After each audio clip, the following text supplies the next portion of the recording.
Okay, so hello everyone, welcome to Ubud. You know that Ubud is not only a co-working space, we organize events here, and for example the previous year we organized 430 events, so that means that we have more events than days in the year. And today we're welcoming Brian. He's going to talk about the downsides of being digital nomad and a couple of words about the events, other events this week. Hi. Tomorrow we have members brunch. It's usually at 10 in the morning. Then tomorrow at 12:30 I'm going to give a talk, entrepreneurial think tank. So if you are into social business or if you generally, it would be really cool if you would come tomorrow for my entrepreneurial think tank. And what else? Oh yeah, we're having the Bali Bunkos on Thursday. It's going to be about consciousness and how to use consciousness to attain more goals. And another very important event on Thursday, there's going to be Fuck Up Nights, Volume 6. Have you heard about Fuck Up Nights? Okay, yeah, okay, great. So Fuck Up Nights is the event organized by Ubud. Basically, we know about success of each other, right? We know that we are successful entrepreneurs, we know that, you're digital nomads, but no one really knows how many fuck-ups you had before. So Fuck-Ups, the event that shows that despite the fact that you had certain failures, you are successful, and the way you go through these failures. So that's really powerful things, and you can buy the ticket on the host desk. It's early bird ticket 60,000, right? Yeah, 60,000 K, and it's going to be on Thursday in Alaya Resort. It's not in Ubud. And so yeah, once again, welcome Brian. Thank you.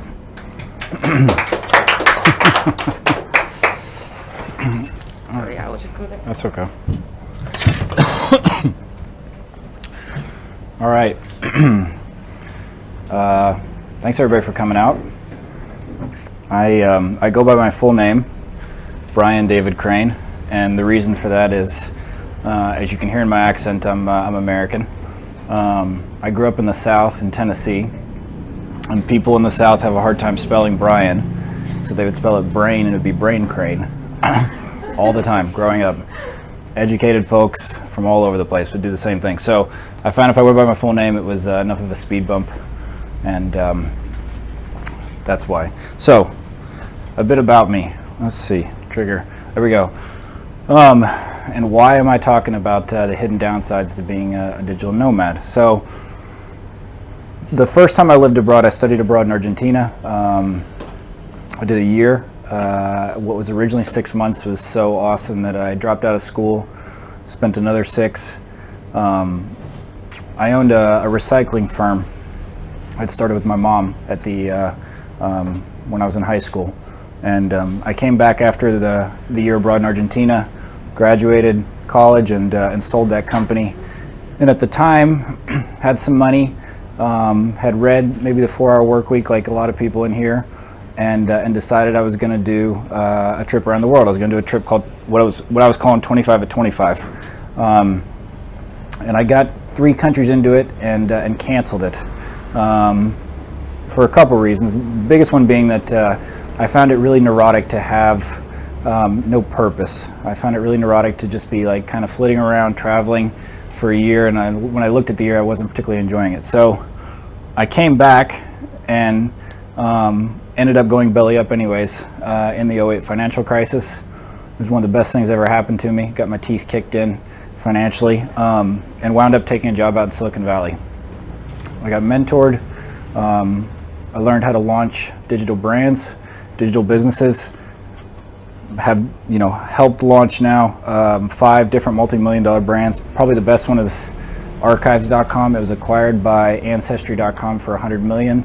Cash 2 years after launch, and I became nomadic again in 2014. So to date, lived on 4 continents and have traveled over 40 countries. And the reason I'm giving the talk today is I think there's some sacred cows when it comes to the digital nomad movement that are maybe misrepresented, and this is based on personal experience and also some data from folks who are much smarter than I am. So let's get started, huh? Okay, so the sex appeal, right? Work from anywhere on your own terms. Be independent, find a better work-life balance. How many people in the room are believe either one of these 2 things?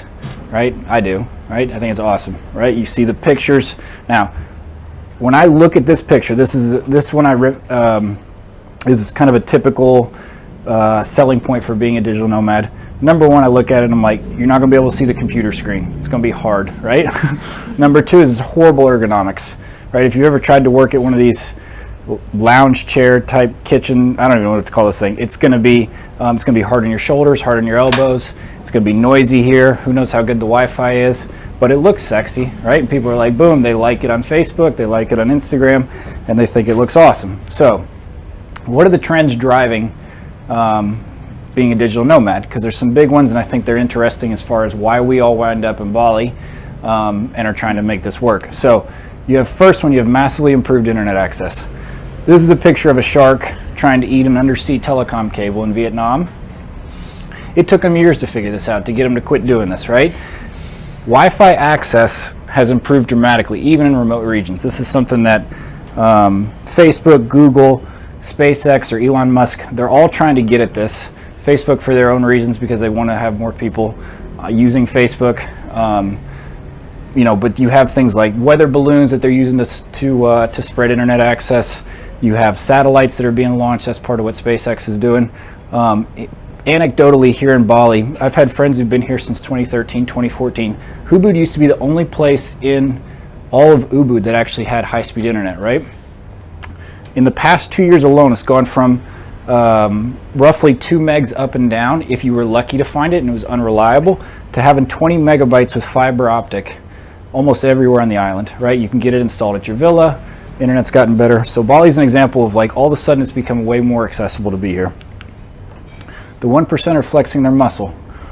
How many of y'all are working for a company but doing it remotely? Okay, got it?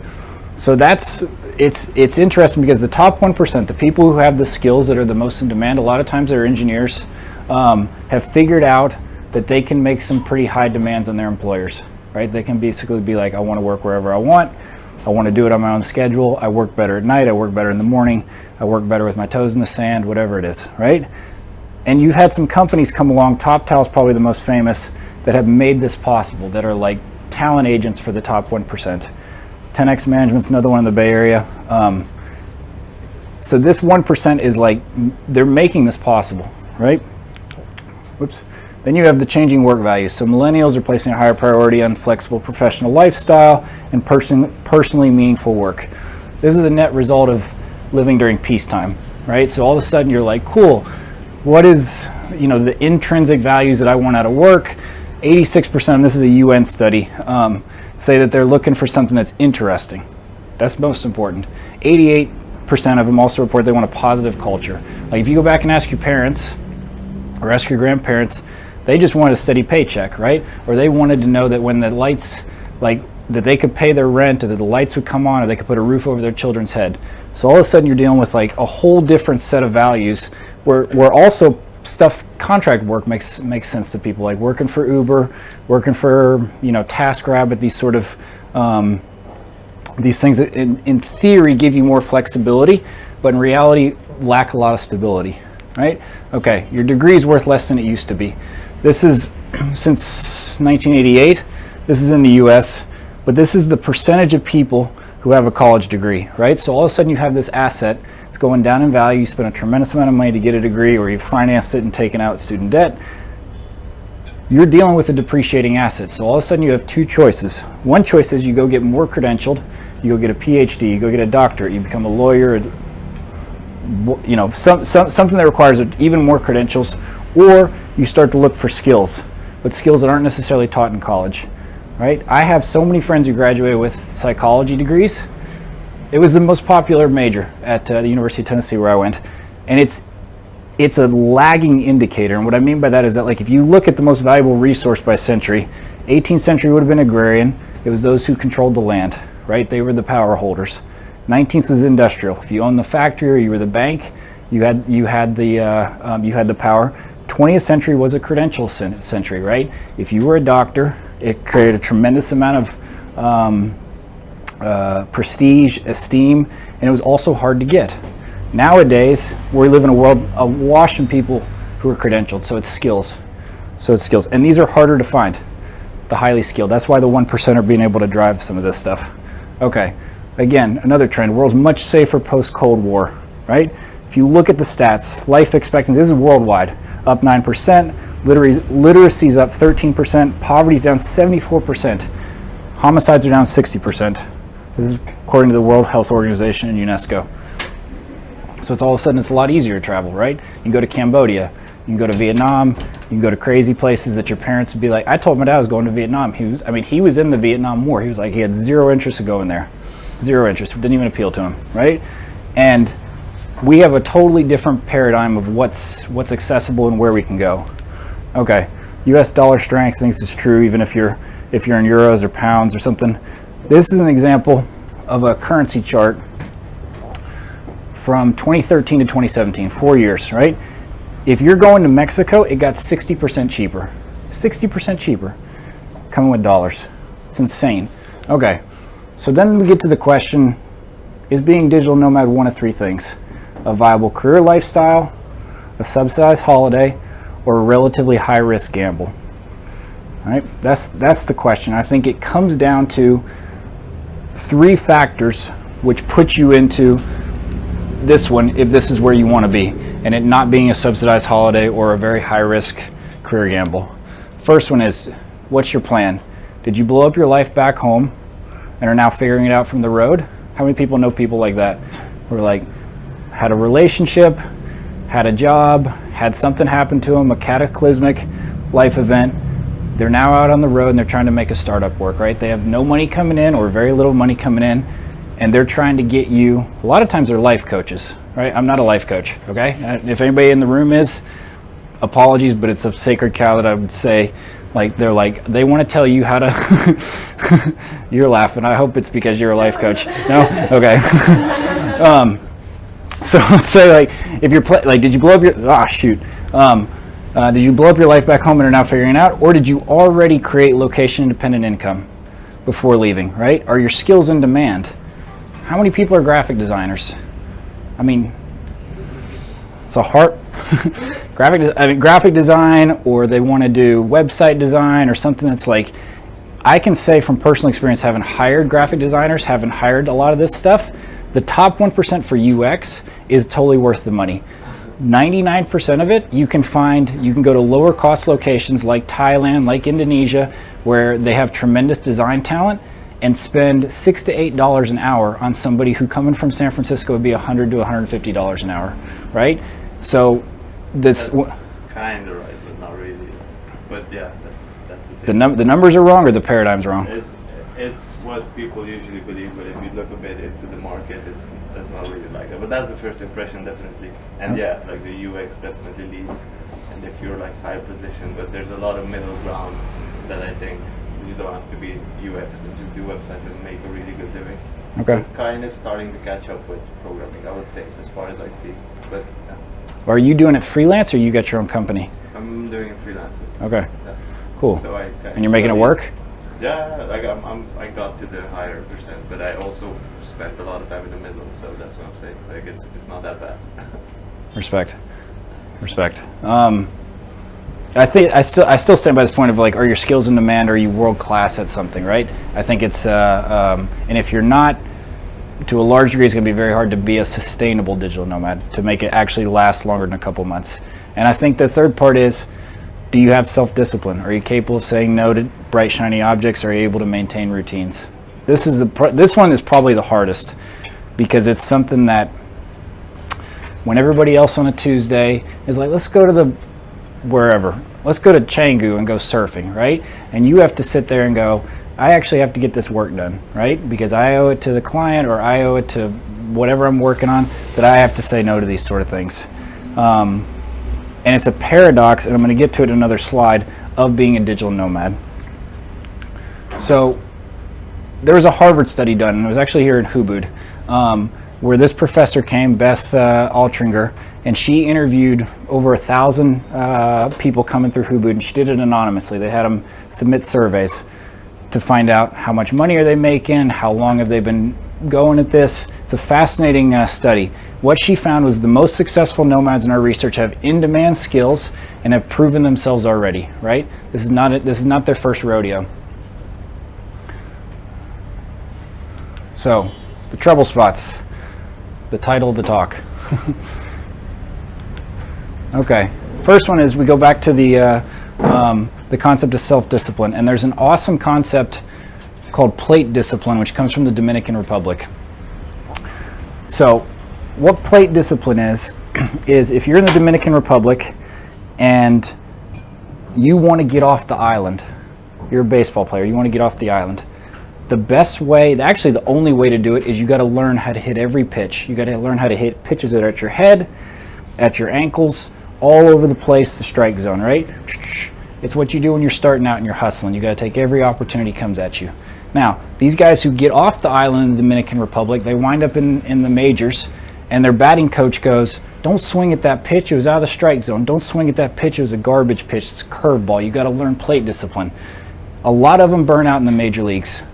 Like a lot of digital nomads burn out. They burn out in the major leagues because they have to learn a totally different set of self-discipline, which is to say no to the bright, shiny objects, to the pitch that they used to be able to hit in the Dominican Republic, because they're dealing with a whole new set of, they're dealing with better pitchers, and they're also dealing with the concept of they got to learn how to stand there and let pitches go by, right? They have to be more discerning.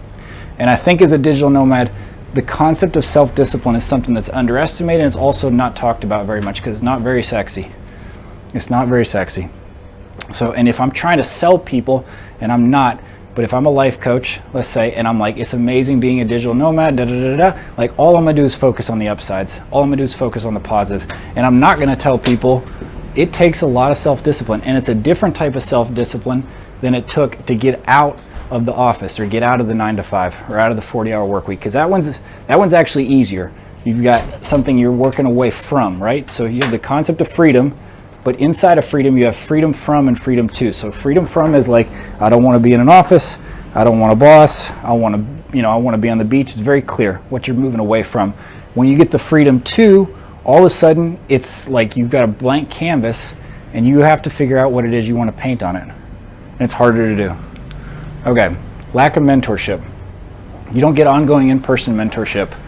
There's value in being around someone whom you want to emulate. And I think with digital nomads and their constant travel schedule, they don't have the opportunity to find the right mentor and spend enough time with him or her. This was one of my mentors, John. He was a runner, of all things. So I got to running. And particularly, I don't love long distance running, but it was something that he was into.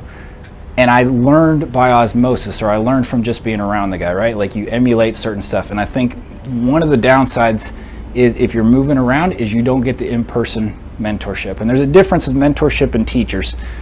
Mentorship is something that like you take on how the person sees the world, how they show up, how they act, their tone of voice, all these 100,000 different social cues that go that kind of go unspoken, that don't come across in a Zoom call, don't come across in an email.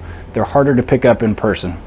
Versus somebody who has a skill you want to learn, right? There's people who I might say, to go back to the Dominican Republic example, I want to learn how to hit a baseball like these guys from the DR. But they have a train wreck of a relationship, or they're financially in trouble, right? Or they don't know how to be able to do X, Y, or Z. Shoot, I got to work on this trigger thing better. So, but it takes time being around somebody to figure out, is this somebody who I just want to learn a particular skill from, or do I want to emulate them? Is this a mentor? And when you don't get that opportunity when you're moving around. Okay, envy and perceptions. Bring back up this guy. I'm gonna beat up on him for a little bit.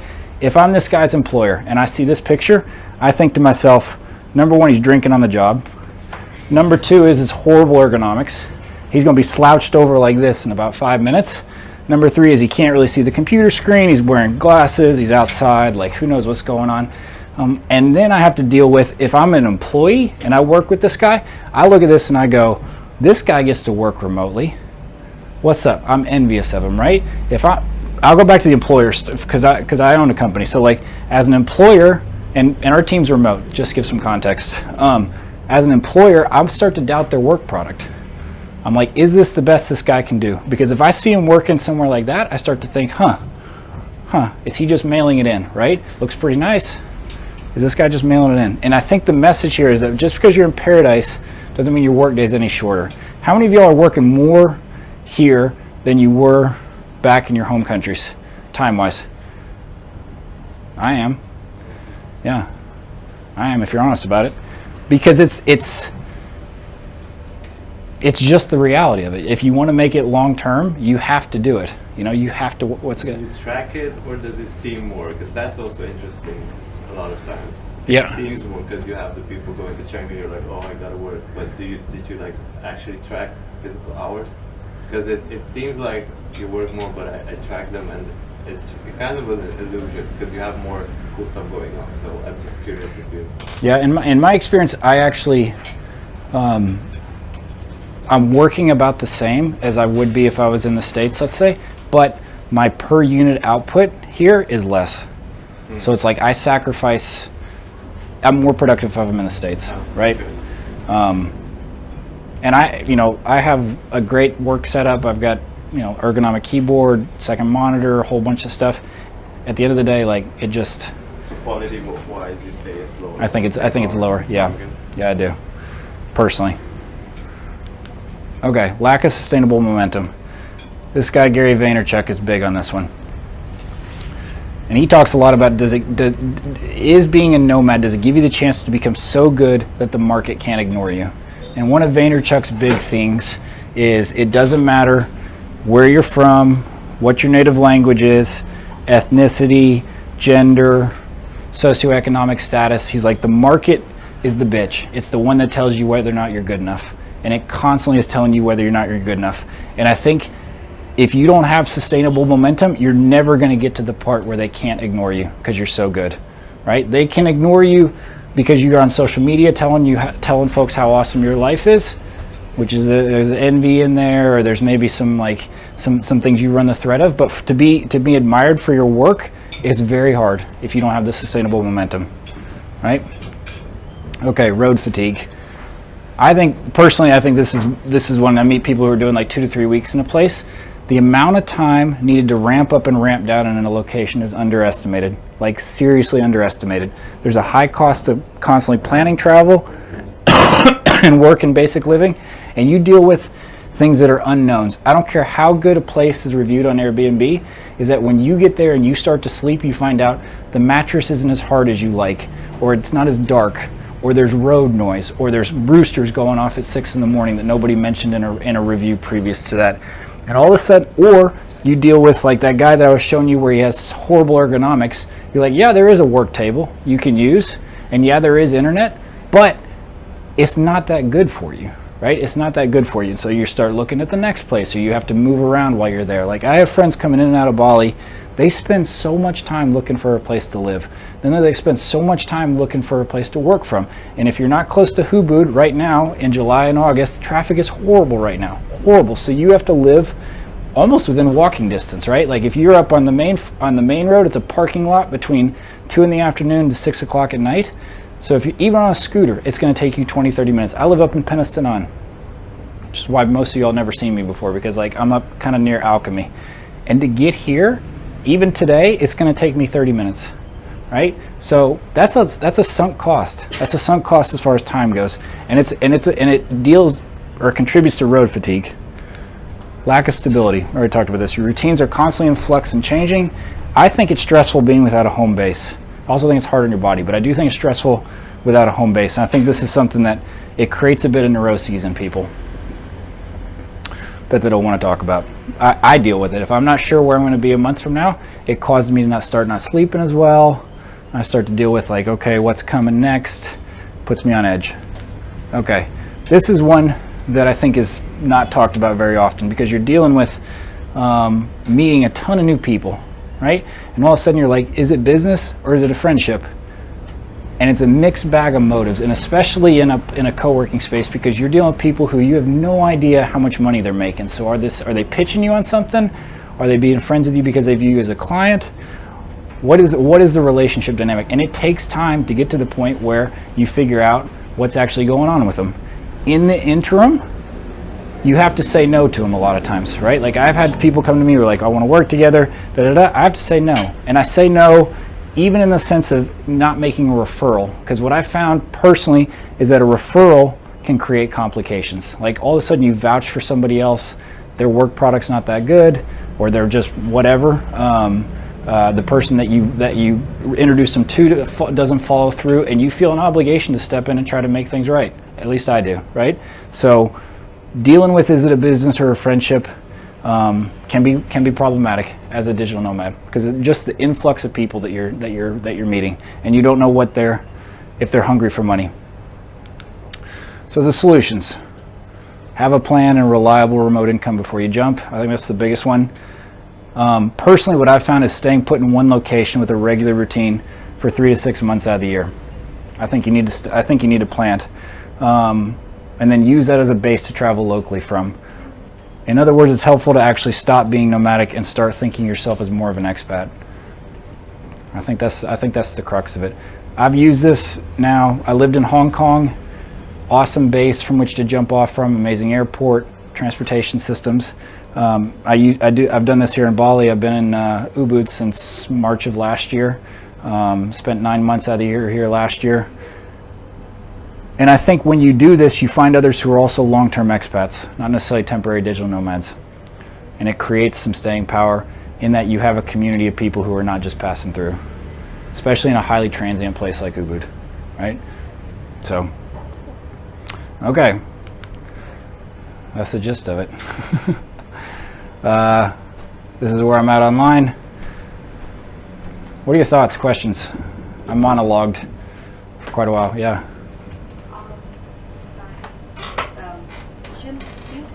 Sure. But being digital nomad, one of the problems that I see from here and at the co-working space is loneliness. That maybe most of the digital nomads usually you're by yourself. Okay, you see people here, you make friendship here, but at the end of the day, after the dinner and everything else, you go back to your hostel. And especially if you leave your country because of the relationship with your family or friends back there, you're gonna feel lonely. For sure. That's kind of what I see. Do you have something? For sure. I deal with that. I deal with that. Experience? Yeah. I deal with that. I think the only solution I've found is if you go back here and you meet other friends who are long-term expats. I have been fortunate that I have a group of friends that are nomadic like I am, and we will see each other. I will see them again, right? Like I see some of the same people, probably a half a dozen friends every year, but in different locations. But the loneliness is a paradox of like the quest for independence. And what I mean by that is that as an American, like independence, blazing your own trail, it's something that's kind of in the national ethos. I know you're not American, but it's viewed as like something very much worth aspiring to. And when you become independent, it's incredibly lonely, and it's actually something that is health reasons. It's long-term damaging. It's long-term damaging. And what they found is that, like, it's if you talk about somebody who wants to live to be 100, most people, if you ask them, would say they think it's genetics or they think it's lifestyle choices. And there's been some science come out recently that actually refutes both of those claims. So genetics being the easy one, which is it's up to the gods, the cards are already dealt, like, you know, so-and-so had cancer, whatnot, like I don't have to worry about it. Genetics is actually the third factor. It's the least important out of the three. The second one being lifestyle choices, sleep 8 hours, deal with stress, those kind of things. Those are important. But the first one is socialization. The first one is socialization. How many people you take care of and how many people care about you. And that takes in person, a lot of times, family, friends, seeing them on a regular basis. And I think so there's downsides in the loneliness that are not particularly spoken about. Yeah, I mean, like, I think that's what you need to see. Yeah. Just want to share my opinion that one of the downsides that I always see in digital nomads is there's always a feel of loneliness. Yeah. Either at the end of the day or when maybe your friends getting back home or finally move to other place, and then you will feel like, oh, India, I'm alone. Yep. Yeah. I don't have a solution. Like, Yeah, no, it is a downside. Because your downside is like how it's about the work, but I think also it's the civilization is also the downside to become.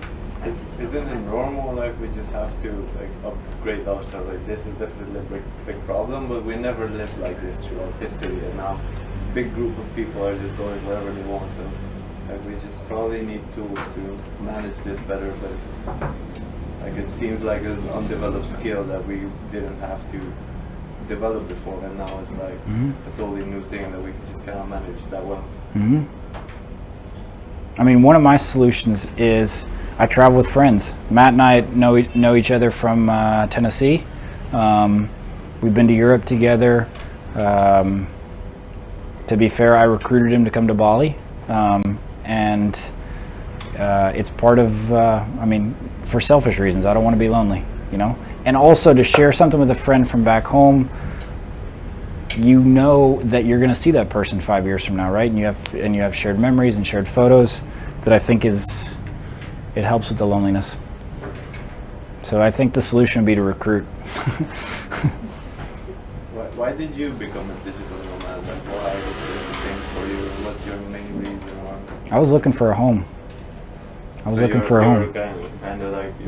think there was more type of digital nomads, and then I definitely meet maybe your type who is like looking for a place to settle down. So you're not traveling for travel's sake. It's more like, okay, can I sit here? Or for sure. So it's kind of that's my case. Yeah, might give a different view of everything. Like it would be interesting to catalog what type of nomads there are, and then I think some experiences might be linked to that, and then. Well, I think the folks who are traveling, that there is a mistake that's made that there's a fair amount of people who are digital nomads who should actually just be on vacation. They literally should leave their computer at home and just go for 2 months and have a proper like reset period, and then go back to SF or London or whatnot, instead of trying to be in this gray area of working but not actually working and feeling guilty about it, or trying to like not actually being on vacation, right? Not actually being on vacation. So, but yeah, you're right. I mean, there's definitely different buckets. There's different buckets. What else? Considering that you're an employer and you understand both sides of being a digital nomad, Yeah. how do you handle it for your team? How do you motivate them? Keep them motivated, keep them on track. I know there's tools, project management, but sometimes people feel lost. For sure. I mean, as an employer, like we have weekly calls, which I think helps to a certain degree. But I will say that as an employer, like we actually, I don't have a picture of it here in the stack, but our teams, I own 2 companies. Both teams, the rest of the team is actually in an office together. I happen to be nomadic, and so I think that that, like, I understand people who want to be nomadic, and I have no problem with it if they're self-disciplined and able to maintain it. But to a large degree, I've found that from a project management standpoint, I would hire a group of people who are all in an office together, as opposed to trying to keep everybody who's all nomadic moving at the same time. I think it's a part-time job, if not a full-time job. And the morale issues, now there's some companies who have scaled and done big with this. WordPress has been able to maintain it, or Automatic, I think is the parent company name. The company behind Basecamp has done a good job of this.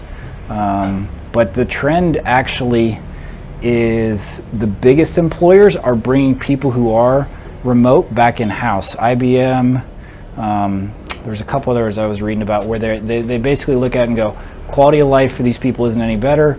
We're seeing a drop in productivity. We're not going to allow people to work remote any longer amongst some of these big companies. So this might be a golden era.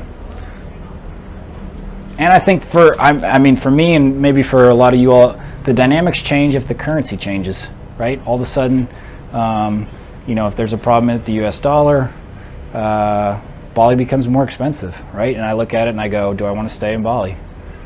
You know, so all we need is a war with North Korea. I'm telling you. I mean, since 2008, there hasn't been. We've really lived through like this 9 years of almost uninterrupted expansion and growth.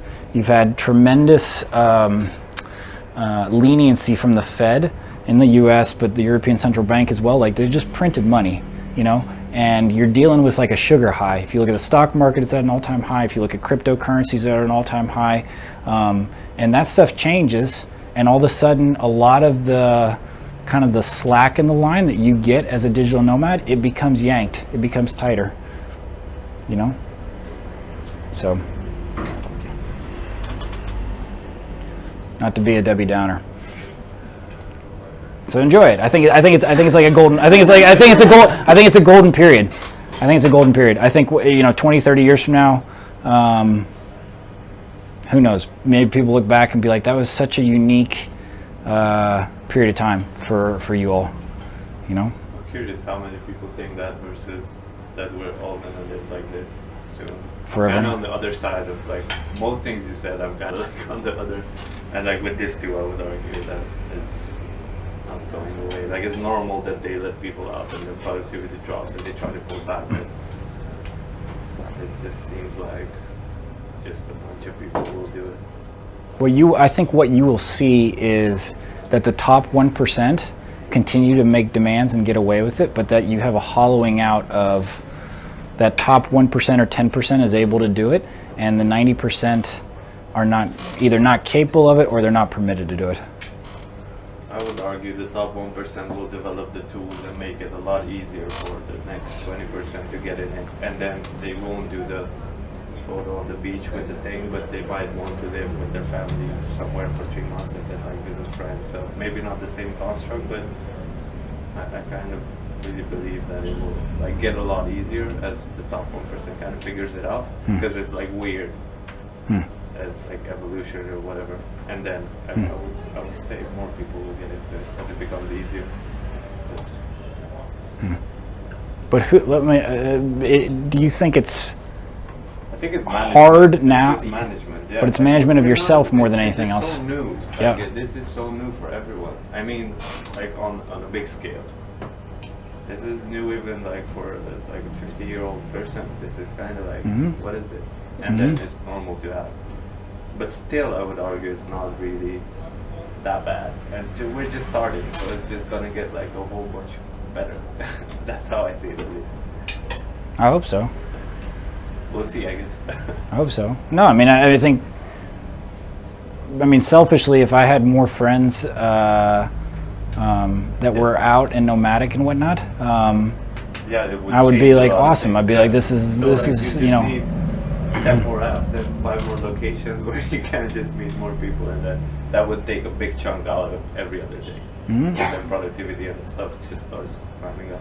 Well, you're seeing that happen. I mean, you see these sort of like curated co-working spaces now. But it's still like I started like a year ago. I was expecting way more stuff than there is. I'm like, why is everyone sleeping? Like it seems like there is some stuff, but there's not a lot. Okay. Like it's kind of advertised like more fancy and like, oh, but then you get there and you have all the problems you mentioned. Yeah. But it's like the framework is not there, and like people are kind of not. I think there are not many busy people don't get this kind of lifestyle, so then there is demand maybe, but the offer has not catch up in many ways. For example, the case of Airbnb is one example. Right now Airbnb is super expensive to get housing, and most nomads will live for a month in one place or 2 weeks in a place. They need to, in my case for example, I need to look in Facebook groups, which is really annoying because it takes a lot of time for vetting, for finding a good place, talking to the person, the payment, all that stuff. Because Airbnb is too expensive for long-term renting in most cases. Yep. So I think there is still the same happens with the community building for nomads. Yeah. How to meet other people. Like right now there are apps for like meeting romantic partners in the nomad community. So I think right now we are still like pretty young. This community is still pretty young, and there is still a lot of room for growth from the offer side, from the business side. So I think businesses are starting to understand how this whole thing works. So slowly we are starting to see more events, more new offers for us, specifically for us. Well, how many people in the room think that they would call themselves a digital nomad in 3 years' time? 3 years from now, do you see yourself as a digital nomad? Yeah. I think some people don't So like we had 3 people raise their hands out of a group of 20, I don't know, 20 people in the room. There's not 20. I'm overestimating, but I think it's the term sometimes people don't like it. It's like digital nomad is kind of like, growth hacker and that kind of stuff that people, is Yeah, but regardless of the term, right? I mean, maybe the term is not the best, but like people want the lifestyle, not necessarily the term digital nomad, But what's wrong with expat? Like, to me, I'm like, just What do you mean though? Like, what do you mean? Like, it doesn't what's your represent question? what you do as maybe like expat is something you are, not something you do. So sometimes when you are an expat, it's like, okay, you can be just someone who lives, you work for a company, say that you used to work for a bank, right, in the United States, and they say, hey, there is this opportunity in Asia, you need to go to Shanghai and live there. You go there, you're an expat, but you are just like a regular business person in a way. Whereas us are more like we live a different lifestyle altogether. Fair enough. We have a completely different set of problems and needs that maybe we are still expats, yes, but it doesn't represent all of our other problems and needs. Yeah, That's a good point. More corporate, It's a good point, yeah. But, Yeah, it's maybe too broad in a way. But is your question who in the room will think they will travel and work in 3 years, or is it the term related, like digital nomad? Because like I answered for the travel and work, like I don't know about the tags or whatever. Yeah. I don't really care about that, but I will probably stop it. 3 Yeah, years. I mean, I think, yeah, we need to define digital nomad as like, is it someone who spends 3 months out of the year abroad in one place? Is it somebody who spends 3 weeks moving, 3 weeks here, 3 weeks here, I don't know, like does like a summertime trip? I mean, it's, in general, a lot of folks call themselves digital nomads. It's a bit like calling yourself an entrepreneur, and then you need to get to know them and find out what does it actually mean for you as a digital nomad, like, or what does it mean as you as an entrepreneur, as a UX designer, whatever the topic is that it's you got to dig a little bit, right? And to go back to something I was talking about earlier, which is like the curated co-working space. What you're seeing now is like where you have to apply for some of these places. So there's one that was co-boating, which to me I would hate, but it's it's 20 people on a boat, like I think it's a catamaran. You saw this, and you have to apply, and so theoretically, or Geeks on a Plane, or any of these other ones that are like you have to fill out an application, you get in there. So theoretically, the people in the group are at a certain caliber or have been vetted. Can you get anything done, though, is the question, right? If you're flying around on a plane, like, and I hate working on the plane personally, but like if I'm on a boat rocking back and forth, I'm like, how am I supposed to get anything done? Personally. I'm like, I want a desk, like with a bunch of space, and I got room for my elbows, and I'm not worried about seawater coming in and falling all over my computer. Just like maybe trying it and. What I have with questions like these, what I usually find is I would be home on my perfect desk and just fucking sit there for 3 hours and be like, oh man. And then I would travel and go somewhere and I would work on the floor on my stomach. I wouldn't care. I would just like pump out 4 hours because I'm just so excited to get to the next stuff. And then home I could have the perfect setting and just be like brain dead and just like, But that's motivation. It's like you're abroad because you like the motivation. It takes ergonomics and stuff like that out. Like, sure, I would prefer it. Yeah. But it kind of like sometimes it takes that out of the equation. Like, it doesn't really matter. Like, it doesn't really matter. Yeah, the juice is. As long as you can hold your laptop and it's like not wiggling too much, you can type, and then sometimes you get to that state where nothing really matters that much. It's just like you get it done and you're on to the. Because the juice is worth the squeeze. Yeah. In that case, right? That you being on the floor on your belly, cranking away on something, even if it winds up with you got a crick in the back of your neck for the next 2 days, it doesn't matter because you got to go I think that comes down to management too. Like you move over to stretch. I would argue it might be even healthy to not work at a desk because you kind of get like a bit. You're aware of your pain and you get up, stretch a bit, and you move around, and then your heart rate goes up, and maybe you might live longer. So. Maybe. Brian, thank you for the presentation. Sure. I'm an academic, so I'm not a digital nomad, but I have been studying digital nomads for some time. I'm from UNSW in Sydney. You mentioned a couple of things that I wanted to ask you about. I think Sure. one is what you also said. I think the general narrative in terms of overall socioeconomic development is pro remote work and future of work and digital nomading, and a lot of corporates might have gone overboard, but I think the general trend is to increasingly allow remote work that must not take the form of digital nomading. That could just be, being home with the kids and working remotely. But the overall trend I would see differently. Also, you're certainly right in terms of, we live in an age of, resource spending and stock market inflation that we haven't seen before, and it's probably not sustainable. Yeah. Also, just in terms of spending all the kerosene flying around the world, and other factors that are obviously not going to continue infinitely. Yep. So I wanted to ask you about your view on the next 5 to 10 years, all things considered, on digital nomading. And the second thing I wanted to ask is in terms of you presented the downsides more or less flat. Mhm. I was wondering whether there's also a sort of time component to it. Is something like the benefits outweigh the downsides in the beginning, but maybe then on the longer term, maybe when you get older, when you have Yeah. a more serious business, things like fatigue, maybe you start to have family, maybe you have a proper business and want to build a network. Is there a development over time where maybe the benefits outweigh the drawbacks for some time, but then it in a sense flips? Would you think that? Yeah, I think you have, the second question, I think you have escape velocity for a certain period of time. Like if you're a race car, you're out in front of the pack. And from a skill development standpoint or a network standpoint, that I tend to think that like other people catch up with you. I tend to think that other people catch up with you. And I think that a lot of times you can get escape velocity, or you can get that race car phenomenon for maybe a year or two. But one of the solutions, and I came back to Bali at the beginning of April, but one of my solutions is I go to conferences. I go to like conferences in my industry, and I go there because it's a high concentration of talent, and it's also a chance to learn what I don't know and pick it up through osmosis. And so, in my schedule or my ideal year, the first quarter of the year is in the States, or it's in North America, because it's the conference season, right?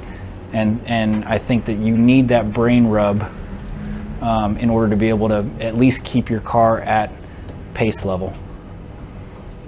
I think being abroad for 12 months out of the year, even if you were in Bali, but you need to go to Singapore or Hong Kong and get involved in some stuff that I would call like, you need to get back into the matrix every once in a while, right? Like you just need it. Like intellectually you need it. I think it's stimulating, and you got to find out what's going on, So, and you can get a lot of that stuff. I watch a ton of stuff on YouTube through certain thought leaders that I follow, and you get some of that, but you'd be amazed. I'm constantly amazed. I'm like, I don't want to spend X thousands of dollars for a conference and staying somewhere in San Francisco, but then I go, and you wind up just bumping up against people that it's just impossible to do digitally. And I think that gets underestimated, and I think it's a cost that gets built into making it long-term sustainable. You just you have to basically allocate that budget to get face-to-face with the people in your industry or your team, or whatever it is, on a regular basis. Sorry. That sounded like making a point for being static versus nomadic, but you are moving towards, or you mean that these people live like static in the States, and then if you would be there, you could brains more often, or I'm not sure I got the point. I mean that, like, so when I go to San Francisco, I used to live in San. Like travel and then stay there for a while, and yeah, I'll use SF as an example. So I lived there for a period of time, and the ecosystem, CollarSmart is a software development company for apps, right? So the ecosystem that has developed in Soma, which is right around where the Caltrain station is world class. It's unreplaceable, right, in my opinion. So to go to San Francisco for a week, even if it means spending $300 a night, even if it means expensive flights, food, XYZ, like it's a natural cost, yeah. And to get inside of that ecosystem for a week and be able to walk from meeting to meeting, be introduced to somebody, I think it's irreplaceable. Yeah, I totally agree. I was just curious about your maybe main argument. Like, would you advocate living there more often, or like, well? I think I would advocate that you need to plan on being there at least once a year, or that you need to plan on attending certain conferences. Like, I think it's how you stay fresh. Yeah. I would agree 100%. Yeah. What time is it? I don't feel like I've been talking forever. What time we got? Okay. Parting shots. What feedback would you give me as a presenter?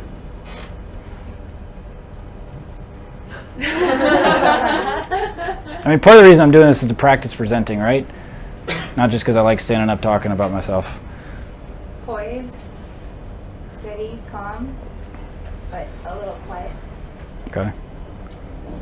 Thanks. I really love the way you present. I love that you present comfortably and you know what you're talking about, and it gives us the feeling of you know your topic, and we also want to learn from you because we see that you know that. But I would maybe a little bit improve your presentation because it's a little bit too many words. So when you make the presentation, you don't need to put the whole sentence. You just need to put like 2 or 3 main words of the sentence, and then you're going to explain it. But other than that, it's really good. Cool. Thanks. There is the general rule how to make presentations, but I don't always follow it. It's like 6 and 6, so you have 6 lines and 6 rows. Then it makes you just type a little bigger. Then people are more involved in that. Just catches the attention. But generally, it's really cool. Thanks. And guys, I would also like to make the announcement. Sorry? Go for it. Yeah. Okay. So we are organizing a camping this weekend. It is going to be in the Buyan Lake, right, Kash? Buyan Lake. Okay. And it is going to be camping and going to the waterfall. Food, all the equipment is included, and camps are also included. And 10% of the price is going to the charity. So the price is 800K for the whole weekend. Sorry, including everything. But if you don't need a transfer, it's going to be only 600K. And today is the last day to sign up for that. You can sign up just to go to the post desk, or you can just ask Kashi. So this should be a really cool experience if you want to, if you want to know a little more about each other, because we're all here and we know that we're working here, but we don't really know what kind of people we are. So this is a really cool chance to get together. It's a really cool place to go camping with. It's very nature. I love to be in there. Go to the botanical garden, which is very good. Have picnics and something. So I believe you're gonna, all of you gonna love it. It's in the house, so contact Kashfi or your boss. Yeah. Okay, then thank you so much. Thank you. For the presentation. Thank you all. Thanks for listening.